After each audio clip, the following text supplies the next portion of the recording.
예, 안녕하세요. 2013년 2회 시작하겠습니다. 자, 1과목부터 한번 시작해 볼게요. 자, 1번부터 보시겠습니다. 자, 내연기관의 실린더 내면의 진원도, 진직도, 표면 거칠기 등을 더욱더 향상시키기 위해서. 자, 여기서 키워드는 실린더 내면입니다. 실린더 내면에 이런 것들을 좀 더 정밀하게 하기 위해서 어떤 걸 사용하냐 이거죠. 그래서 얘는 호닝이라는 거예요. 자, 호닝이라는 거는 보시면 미리 가공된 원통 내면을 대상으로 하는 겁니다. 외면은 적용이 안 되고 내면에서 이 안쪽을 그렇게 정밀하게 다듬어 주는 겁니다. 그래서 이런 진원도, 진직도, 표면 거칠기 이런 것들을 향상시켜 주니까 특히 뭐 실린더 내면이나 이런 거 만들 때 상당히 많이 사용이 되겠죠. 그리고 속도를 혼이라는, 자, 혼을 이용하기 때문에 호닝이라고 하는 거고요.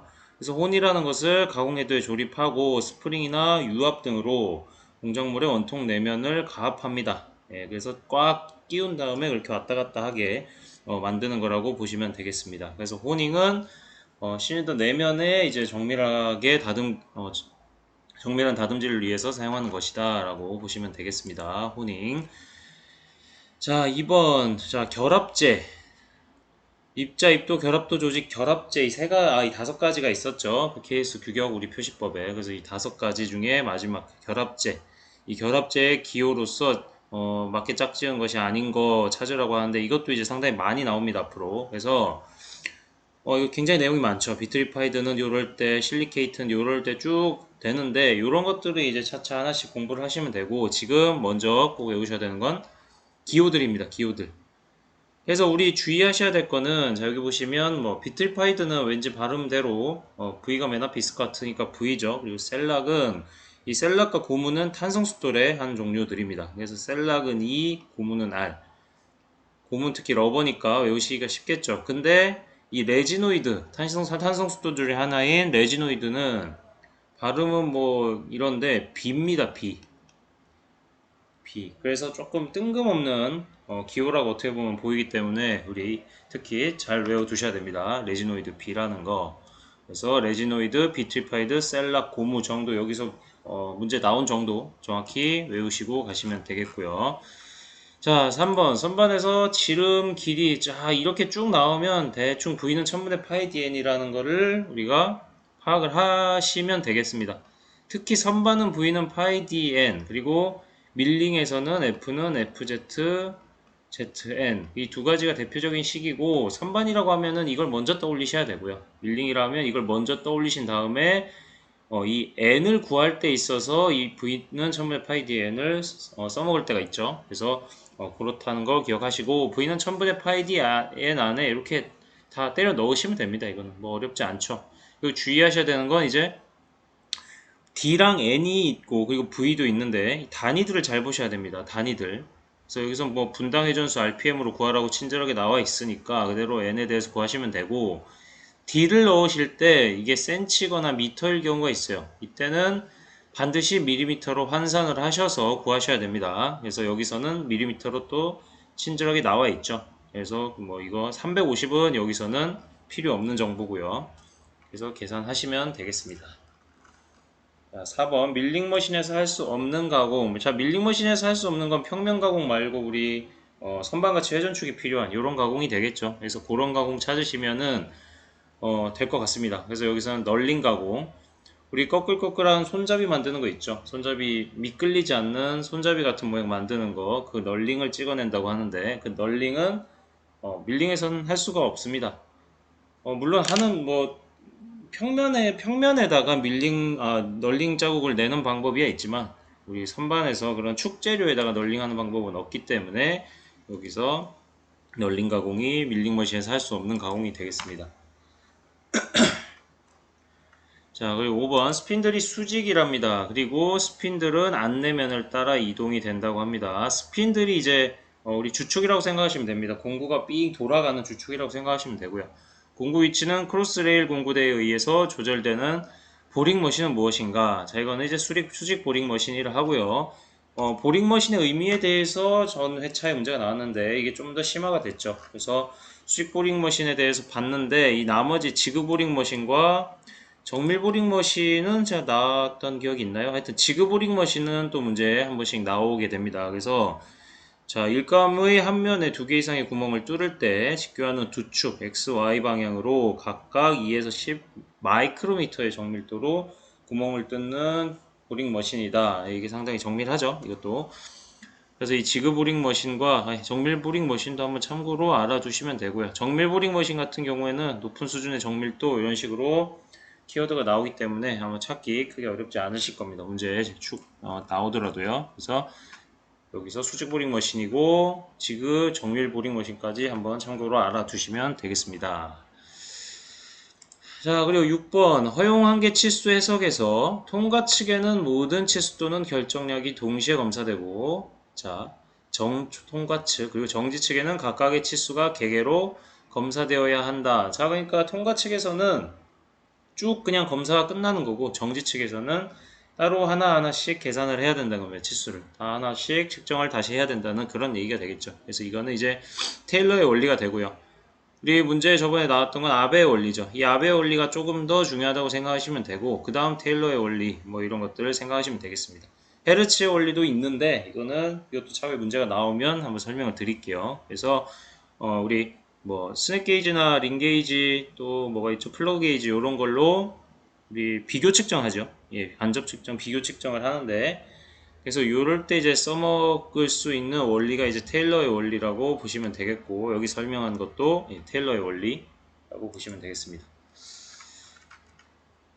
7번 직접 측정의 장점. 자, 직접 측정은 쉽게 얘기하면 눈금을 읽는 것입니다.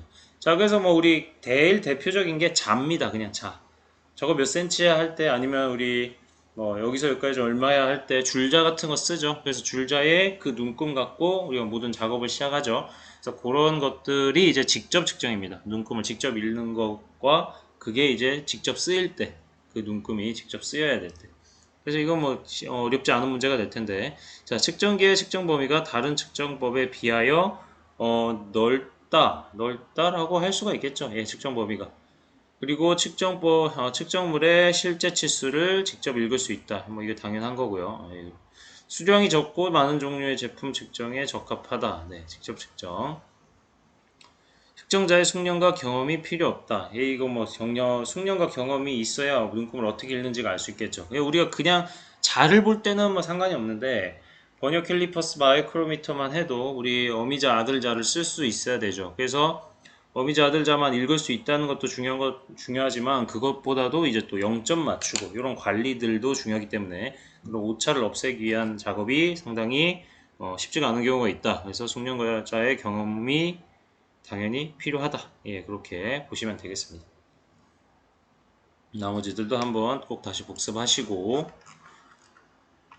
자, 이렇게 대표적으로 나와 있는데 이거 하나 알아두시면 좋습니다. 이렇게 자, 이렇게 알아두시면 좋겠습니다.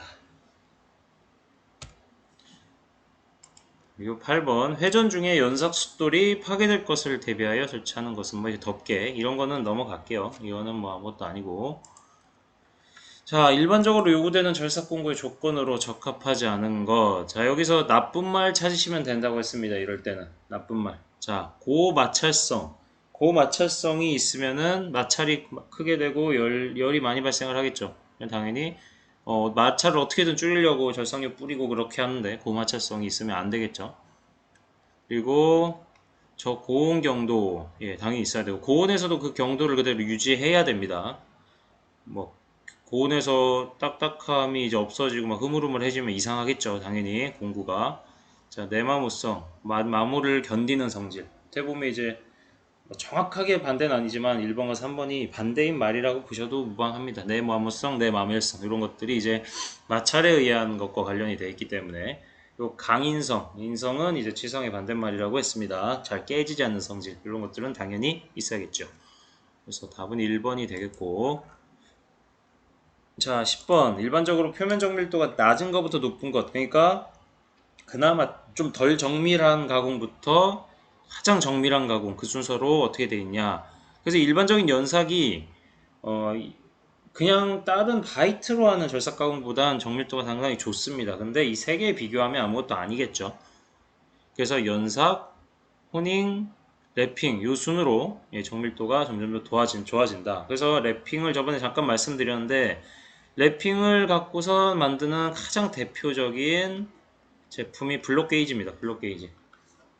그래서 블록 게이지는 한참 뭐 지나도 기름만 조금 발라서 닦아주고 하면은 녹이 안 쓸 정도로 상당히 표면이 매끈합니다. 그래서 랩핑 그리고 호닝은 방금 문제에 나왔었죠. 내면 가공에 쓰이는 거고 연삭은 일반적으로 뭐 연삭할 때 쓰는 거라고 보시면 되겠습니다. 11번 가공물이 대형이거나 무거운 중량 제품을 드릴 가공할 때 가공물을 고정시키고 드릴 스핀들을 암 위에 수평으로 이동시키면서 가공할 수 있는 것은 무엇인가 라고 나와 있는데 여기서 이제 레이디얼 드릴링 머신이라고 보시면 되겠고 키워드는 어쨌든 가공물이 상당히 대형 그리고 무거운 거 그러니까 가공물이 상당히 무겁거나 클 때 이럴 때 가공물을 우리가 뭐 드릴 좀 가공해 보신 분들은 알겠지만 어느 정도 이제 우리가 클램프 조정하면서 이렇게도 하죠. 근데 그럴 수 없는 제품을 할 때는 가공물 고정시키고 얘가 드릴 날이 왔다 갔다 해야겠죠. 스핀들이 가고 싶은데 가서 거기서 뚫어야 되니까 그렇게 사용을 할 때는 레이디얼 드릴링 머신을 사용을 합니다. 뭐 그렇게 알아두시면 되겠고요. 이 문제는. 자, 그리고 12번 선반 작업에서 발생하는 재해가 아닌 것은 제가 그때 안전 문제니까 가볍게 한번 보겠습니다. 자, 칩에 의해서 재해가 생길 수가 있겠죠.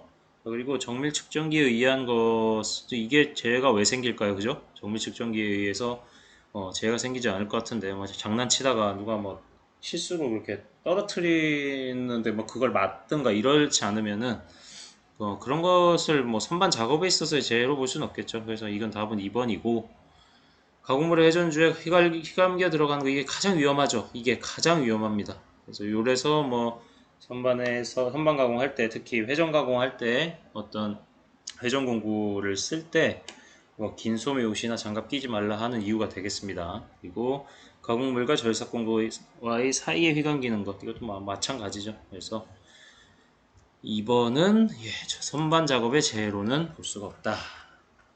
13번 윤활 방법 중 무명이나 털 등을 섞어 만든 패드의 일부를 기름통에 담가 전월의 아랫면에 모세관 현상을 이용하여 급유하는 것. 자, 모세관 현상을 이용하는 것. 이것도 잠깐 나왔었는데, 그 제일 첫 회차에 잠깐 나왔습니다. 그래서 그 말들이 이렇게 쭉 나왔었는데, 여기서는 이제 패드 급유입니다. 패드 급유. 그러니까 우리 수건에 뭘 적셔 놓으면 쭉 조금씩 빨아당기면서 이제 반대편으로 쭉 흘러가죠. 이렇게. 그러니까 수건에 이 부분이 물을 적셔 놓으면 조금씩 가면서 쭉 적셔지죠. 이렇게. 그런 원리를 이용해서 우리가 손을 댈 수 없는 곳까지 패드를 연결시켜 놓은 다음에 이렇게 기름통에 담가서 쭉 그 가공부에 전달되게끔 하는 그런 방법이라고 보시면 되겠습니다. 그래서 전월이란 것은 이 베어링이 이렇게 있으면 여기 축이 끼워져 있겠죠, 이렇게. 그래서 이 부분을 얘기합니다. 이 부분, 전월이. 그래서 이 부분에다가 패드를 갖고선 쭉 흘러가게 모세관 현상을 이용해서 쭉 흘러가게 하는 겁니다. 그래서 모세관 현상은 패드 급유에 대한 설명이 되겠고요. 그리고 비말 급유가 우리 쭉 뿌리는 거, 비말이 뭐 비말 전파가 된다 이런 말들 많이 하죠. 그래서 스프레이로 뿌리듯이 비말로 쭉 뿌려지게 하는 겁니다. 그리고 적하는 뚝뚝 흐르게. 적하라는 말이 이제 흐른다는 얘기가 되기 때문에 그래서 답은 모세관 현상 관련된 건 패드 급유라고 보시면 되겠습니다. 그래서 여기 쭉 나와 있네요. 그죠? 쭉 설명을 해놨고 그리고 강제급유법 같은 경우에도 유욕급유법 그러니까 완전히 목욕을 시켜버리는 겁니다. 흠뻑 그냥 전체 잠겨버리게 하는 겁니다.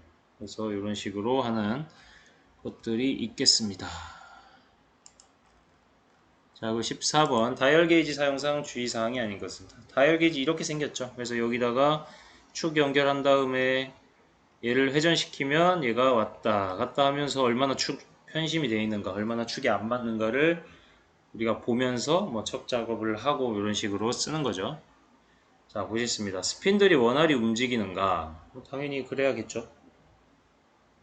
그리고 자, 스탠드를 앞뒤로 움직여 지시값의 차를 확인한다. 예, 뭐 맞는 말이고요. 스핀들을 갑자기 작동시켜 반복 정밀도를 본다. 예, 갑자기 쭉 눌러보는 겁니다. 갑자기 쭉 눌러봐서 반복 정밀도를 보는 겁니다. 그리고 다이얼 게이지 편차가 클 때는 교환 또는 수리가 불가능하므로 무조건 폐기시킨다. 예, 뭐 이건 말이 안 됩니다. 이게 하나하나 부품들로 이렇게 부품들로 이루어진 건데 이 침들도 마찬가지고요. 뭐 고쳐보고 안 되면 폐기를 하든가 해야지 무조건 바로 그냥 폐기를 시키면 안 된다는 얘기겠습니다. 생각보다는 답이 허무하게 나오는 문제죠. 예, 보시면 되겠고, 자 15번은 이건 좀 암기를 하셔야 돼요. 사인바 뭐 이렇게 쓰는 거 있었죠. 이렇게 해서 이렇게 기울여서 뭐 쓰는 거 있었죠. 이렇게 되어야겠네. 그래서 이 각도를 찾는 데 있어서 이 부분 각도를 찾는 데 있어서 사용하는 게 있었는데 이 사인바는 몇 도를 넘으면 오차가 가장 심하게 되는가 해서 45도를 넘으면 사용하지 않습니다. 상용적으로 사용하지 않습니다. 왜냐하면 이제 사인 함수의 특성 때문에 그렇다고 합니다. 그래서 이 45도 이상의 각도를 측정할 때는 딱 봐도 이제 좀 우리 뭐 예각, 둔각 이런 말도 많이 썼었죠. 그래서 아주 작아 보이는 예각 이런 걸 그런 것들을 측정할 때는 사인바가 유용한데 45도 이상 커지면 둔각에 가까워지면 뭐 우리가 쓰지 않는다. 45도라는 숫자 꼭 기억하시기 바랍니다. 일단 한 번씩 문제 출제가 됩니다. 자 그리고 자 상향절삭 하향절삭 문제인데요. 자 한번 또 보실게요. 상향절삭에 해당하는 것은 자 이렇게 딱 나오니까 문제가 좀 헷갈리진 않네요. 상향절삭의 특징 뭐 상향절삭에 비해 하향절삭이 어떻냐 뭐 이렇게 나오는 것보다 상향절삭이 어떻냐 그냥 이 문제죠. 자 그래서 한번 보겠습니다. 동력의 소비가 적다. 동력의 소비가 적다고 할 수는 없다고 보시면 되는데 잠깐 그림을 보면서 이따가 한 번에 설명을 드릴게요. 자, 마찰열의 작용으로 가공면이 거칠다. 자, 이게 맞는 말이 되겠네요. 그리고 가공할 때 충격이 있어 높은 강성이 필요하다.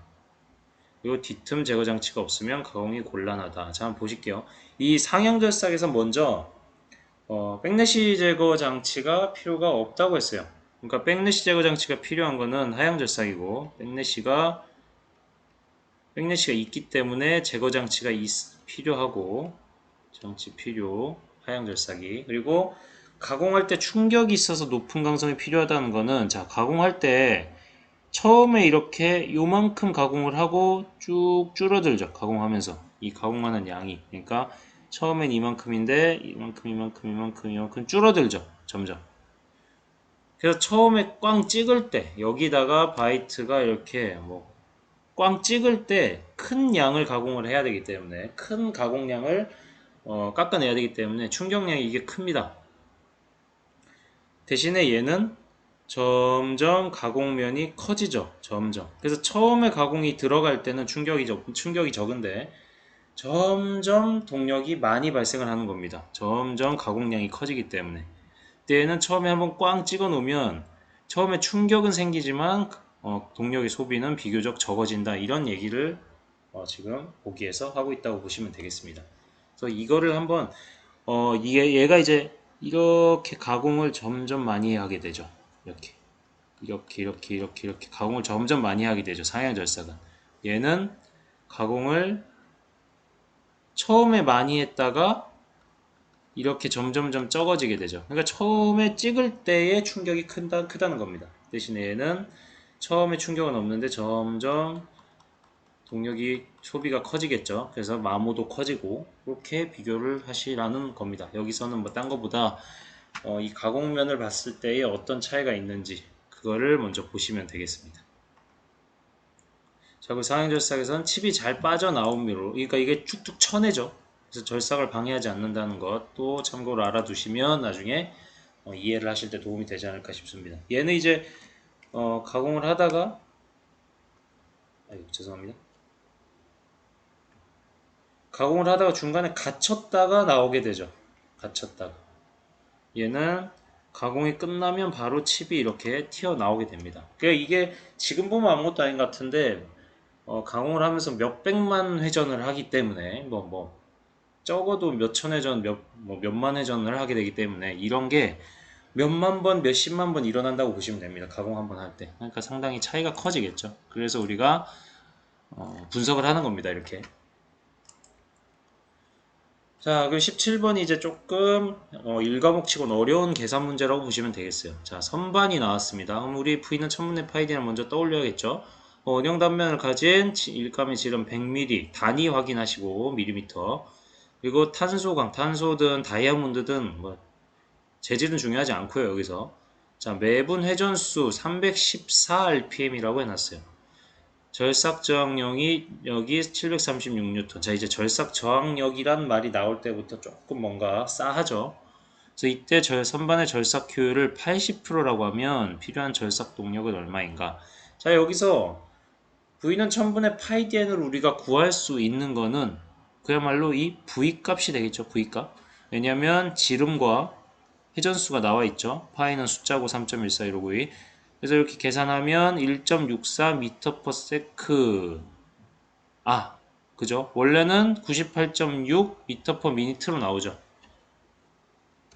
근데 이거를 이제 우리가 절삭동력 식에 집어넣기 위해서 m/min에서 60으로 나누기 하면은 미니트가 초과되죠. 그래서 1.64 m/s 이렇게 구해놓고 이거를 여기다 써보는 겁니다. 자, 여기서 우리 보시면 여기서 PS로 구하라는 말이 요즘엔 이제 안 나옵니다. 킬로와트로 구하라고 합니다. 요즘에는. 근데 이제 PS 마력으로 구하면 동력이 735.5 FV가 됩니다. 그리고 동력을 킬로와트로 구하라고 하면 이거 와트는 대문자입니다. 예, 와트 하면 1000분의 FV가 됩니다. 그래서 이 두 가지 중에 PS로 썼느냐 킬로와트로 썼느냐를 갖고선 그 식을 갖고 와야 됩니다. 그래서 여기서는 지금 이걸 갖고 와야 되겠죠. 근데 지금 735.5 FV로 바로 구하는 거는 효율이 100%일 때입니다. 절삭 효율이. 근데 절삭 효율이 80%라고 하면 0.8을 여기다가 넣어주는 겁니다. 분모에다가. 그래서 735.5 누, 이걸 누라고 있습니다. 누. 뮤는 이거고요. 누입니다. 누. 그래서 735.5 누분의 FV 이렇게 계산이 되는 겁니다. 그래서 누의 0.8 그리고 F에는 여기 있는 있죠? 절삭저항력 736을 넣으면 되고요. V는 우리 위에 계산한 요거를 넣으시면 계산이 되겠습니다. 예, 이렇게 계산하시는 거고 누 관련된 거 그러니까 효율에 관련된 거는 우리가 80%의 효율을 갖는다. 그리고 100%의 효율을 갖는다. 당연히 100%의 효율을 가질 때 더 좋겠죠, 당연히. 근데 100%가 이론적으로 없기 때문에 우리가 이렇게 절삭 효율을 갖고선 계산해야 되는 경우가 거의 99%입니다. 그래서 이때는 효율을 위에다 곱하는 게 아니고 밑에다 곱합니다. 밑에다가. 자, 만약에 위에다가 0.8을 곱해요. 예를 들어서. 그러면은 똑같은 가공을 할 때 절삭 동력이 작아지죠.